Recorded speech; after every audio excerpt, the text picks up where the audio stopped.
Hello everyone, welcome to English Shorthand classes. Exercise 25. Get ready for the dictation. Start.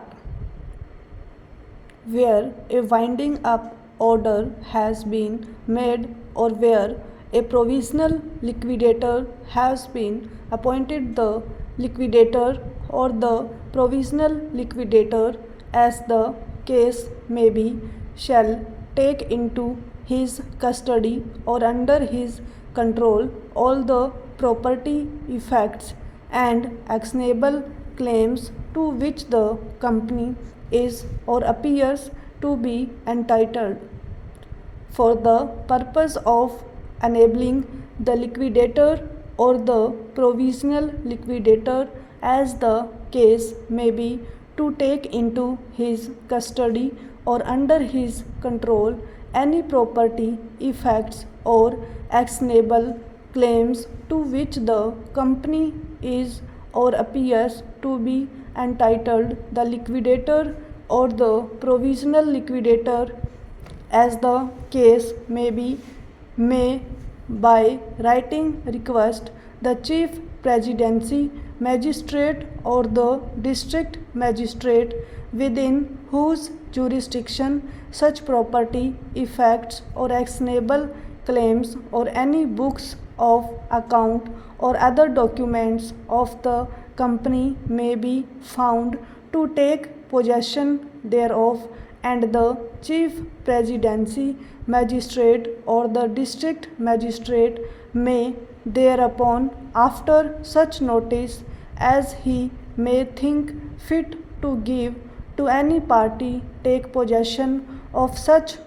property, effects, actionable claims, books of account, or other documents, and deliver possession thereof to the liquidator or the provisional liquidator.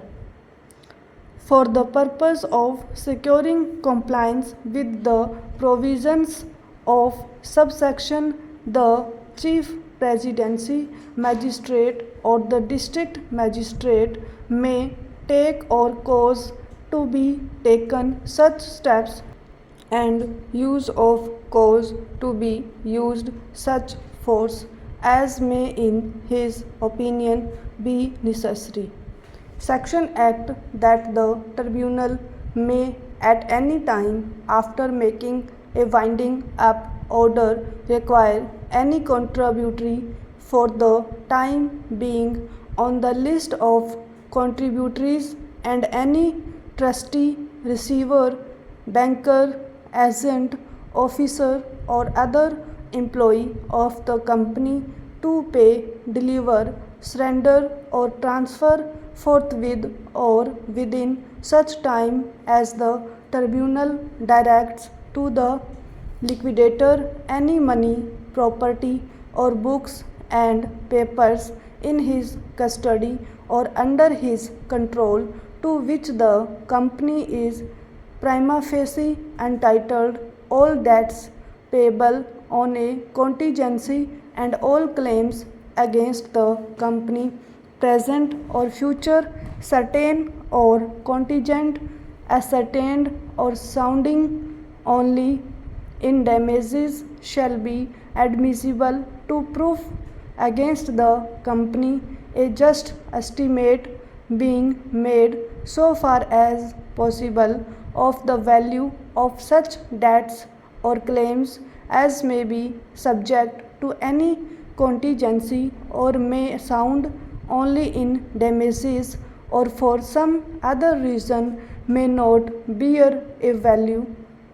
In the winding up of an insolvent company, the same rules shall prevail and the observed with regard to debts provable, the valuation of annuities and future and contingent liabilities, and the respective rights of secured and unsecured creditors as are in force for the time being under the law of insolvency with respect to the estates of persons adjudged insolvent provident that the security of every secured creditor shall be deemed to be subject to a prima facie charge in favor of the workman to the extent of the workman's portion therein, and where a secured creditor, instead of relinquishing his security and providing his debt, opts to realize his security,